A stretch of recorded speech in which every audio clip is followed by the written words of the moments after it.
Good morning, fourth graders. We're back with another math lesson. Today we're going to be looking at Unit 8, Lesson 37, which is multiplying fractions again.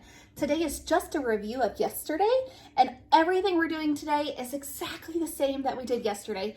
So we're just going to get a little more practice, and practice never hurt anyone, right? So let's just do a review of what we had going on yesterday. So if I have 7/8 plus 7/8 plus 7/8 plus 7/8. The first thing that we had asked of us yesterday was to draw a tape diagram for that. So remember that that's just as easy as saying you have 4 parts that are 7/8 each. That's it. Check. That's done. Don't make it any harder than that on yourself, okay? Just make the 4 fractional parts and label each one 7/8 in that tape diagram.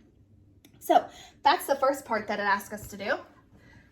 Check mark that. The next part it asked us to do was to then write the multiplication sentence. Remember, we're using that language of groups of. So how many groups of 7/8 do I have here?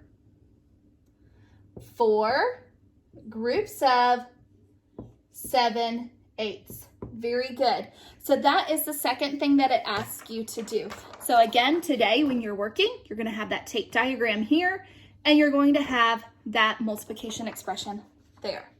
Now I'm going to go ahead and use the same problem just to power through to keep on practicing where we would go next. So the next part of your problem set is then going to ask you to solve this problem. So let's take a look at how we would have solved this problem.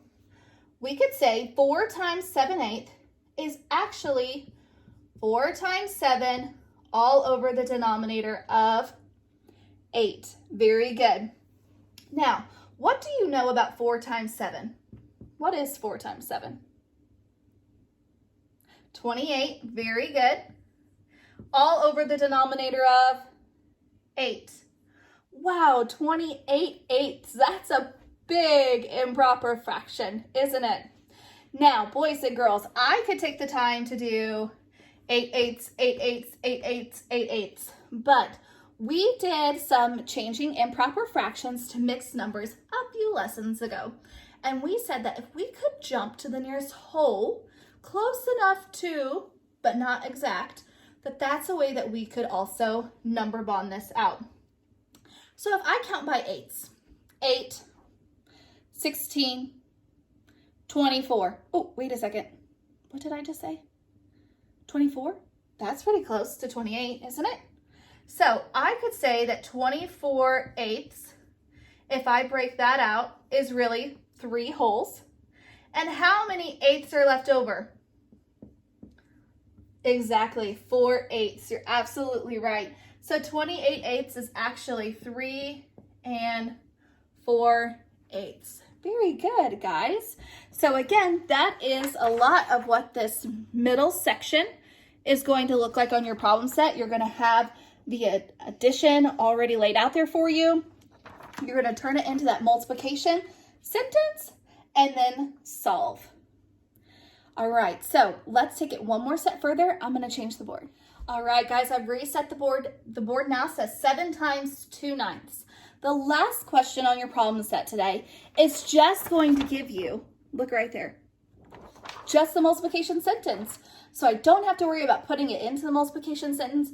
It's already being given to me, so now I just have to solve. So, and you can solve using this method. Here we go.